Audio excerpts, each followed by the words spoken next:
like to show you how to make a salt dough keepsake. It's something I've done with my family and they really, really enjoyed doing it. I've even got my little monkey to give me a hand today because it is really simple to do. Hi monkey! So first of all, if I hand over to my little monkey, we are going to need 2 cups of flour. So here is 1 cup and we're just using plain flour.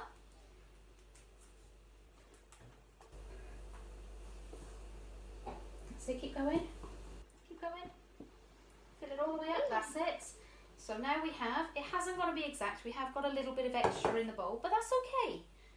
So we'll put 1 cup.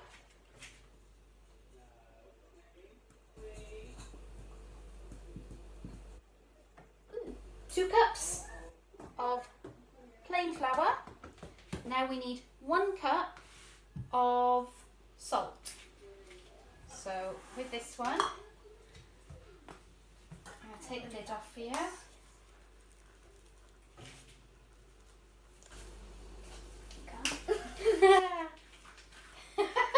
Oh, we won't. We'll just pour it from there as we do. So how many cups? 1 cup. So you fill that up with the pourer. That's it. And then pop that into the mixture.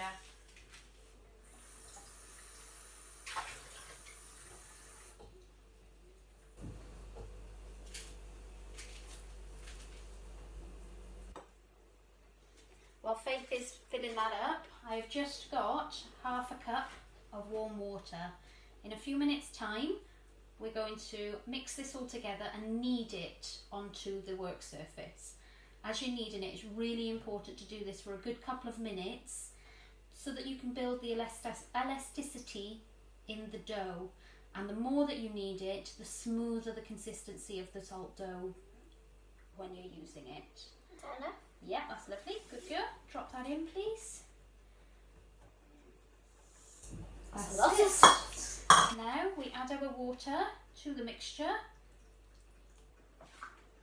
and mix it all together. I tend to use my hands like this when I'm going, and it will stick to your hands. It's quite messy, but the kids can get in and they can have a go as well. Do you want to have a go? Yeah. Go on, put your hands in. Mix it all together. Ew. That's it, mix it through. Squeeze it together because you want to get A dough. into a dough. That's it. Ooh. Make sure we pick up all the flour and all the salt from on the sides. Now it is a little bit of trial and error. Sometimes you might need to add a little bit more water. Sometimes you might need to add a little bit more flour. Or a bit more salt. Well, the salt you don't really need to add much more of. I think we're going to need a little bit more water into our mixture. Do you want me to get it or? You carry on, keep mixing.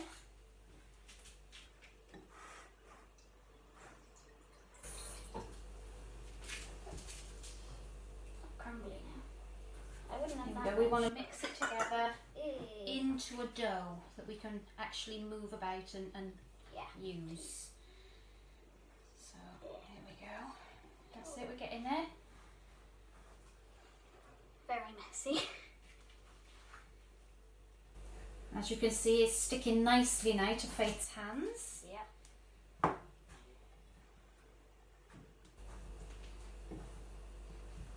Got the gooey bits. That's okay.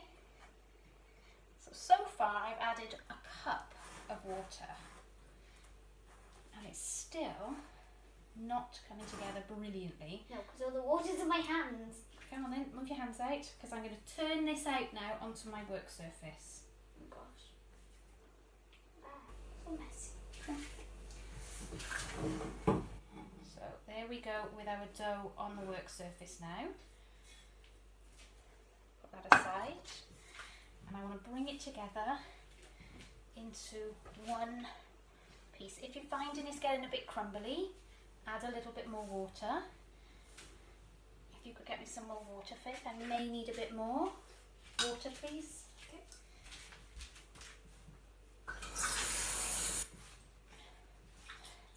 I'm starting to need it, but there's still a lot of flour that's left over at the moment.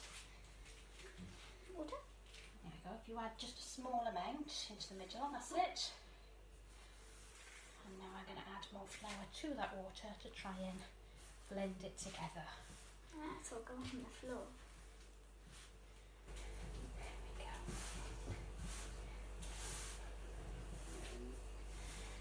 A bit more water. Still okay a minute. It looks very tough. It does look very tough, so we need to still make that a little bit more pliable. So until you're happy with the consistency, tiny bit by tiny bit, A bit more.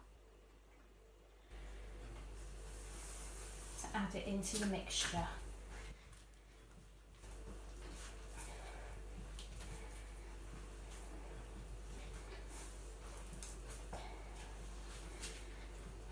Thing is, with these type of things, you can always add more, but you can't take it out. So it's always better to add a little bit and then add more to it than to add too much and then be left with a bowl of slop.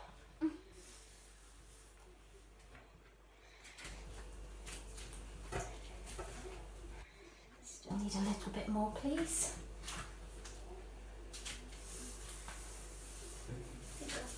That's it. I'm hoping this should be enough now. Yes, now it's starting to get a nice ball of dough now ready. So roll it out using a rolling pin. Try to get it to roughly 1 centimetre thick. So I'm quickly going to do this to show you. This is something the kids can do, and you can take as long as you want to over it. I'm just going to be quite quick. You can cut the edges if you want to, or you can leave them as they are. I like the nice rustic edges. There we go. So now we're about 1 centimetre thick. Brilliant. I'm happy with that. Next job you've got to do is to get the family to give you their hand impressions. So with your dough, there we go. Family, push your handprints in. We push the fingers down into the dough, to the left and the right, making sure they leave a nice impression in the dough. Then make sure you put your own handprint in as well, because this is a family memory.